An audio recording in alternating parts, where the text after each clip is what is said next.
शादी के लिए कुंडली मिलाना जरूरी क्यों होता है?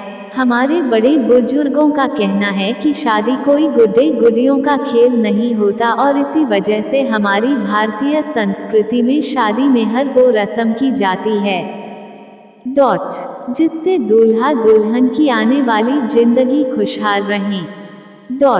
ऐसे ही एक खास रिवाज है लड़का लड़की की कुंडली मिलाने का।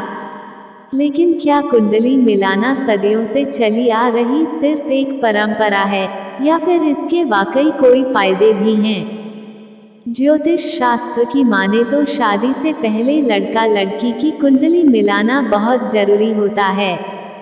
इससे दोनों एक दूसरे की हेल्थ, कैपेबिलिटी, करियर, आपसी समझ, फाइनेंशियल कंडीशन, संतान प्राप्ति जैसे कई बातों के बारे में लगभग पता लगा सकते हैं।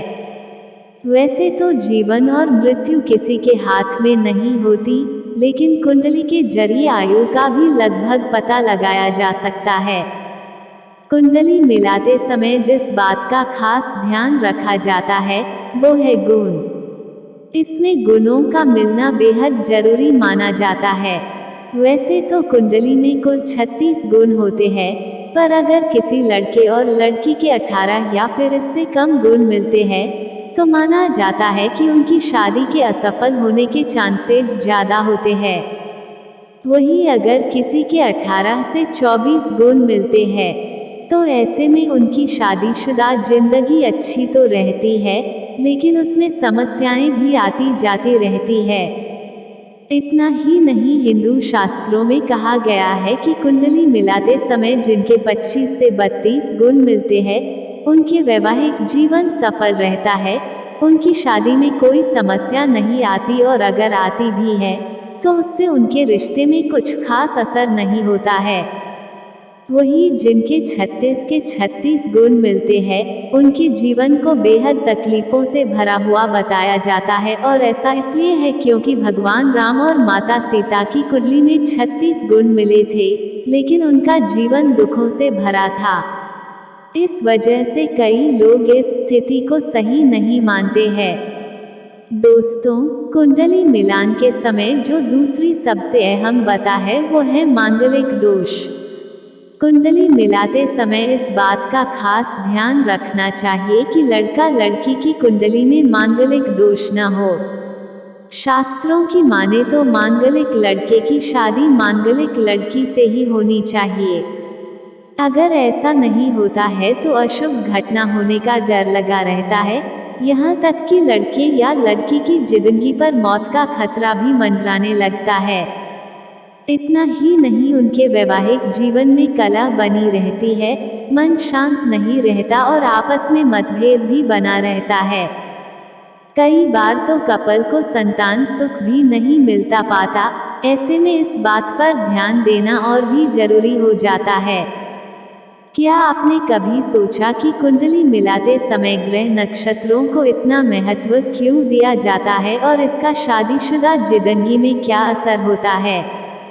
आपको बता दें, ग्रहों के अनुसार ही हमारे चरित्र, आचार विचार, व्यवहार और आचरण तय होते हैं और कुंडली मिलवाते समय इन सभी की सही जानकारी मिल जाती है।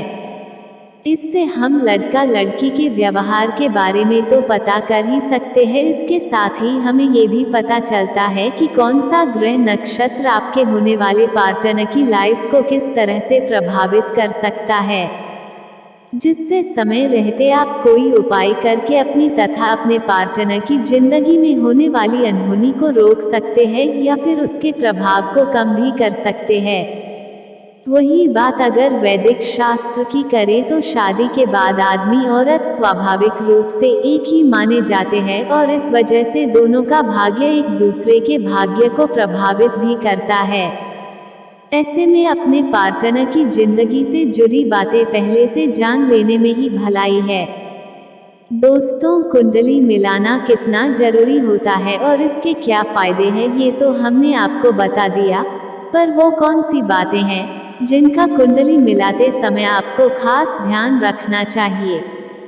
आपको बता दें, कुंडली मिलाने के लिए किसी ऐसे पंडित के पास ही जाएं जिस पर आपको भरोसा हो, जिसे ज्योतिष विद्या का सही ज्ञान और समझ हो। कुंडली मिलान के लिए अपने तथा अपने होने वाले पार्टनर के सही नाम, जन्म की तिथि, स्थान और समय, सभी की सही जानकारी अपने पंडित को दें, क्योंकि जरा सी गलती से पूरी कुंडली बदल जाती है। क्या आपको पता है कि कुंडली मिलाते समय उसमें आने वाली समस्याओं के लिए क्या करना चाहिए? दरअसल कभी कभी ऐसा होता कि अच्छा लड़का या फिर लड़की तो मिल रही होती है, लेकिन दोनों के गुण नहीं मिलते। ऐसे में पंडित और ज्योतिषी से पूछने पर उनके द्वारा कई तरह की पूजा, व्रत, उपवास जैसे उपाय भी बताए जाते हैं, जिससे आप अपनी कुंडली के दोष को दूर करके अपने पार्टनर के साथ अपना वैवाहिक जीवन शुरू कर सकते हैं।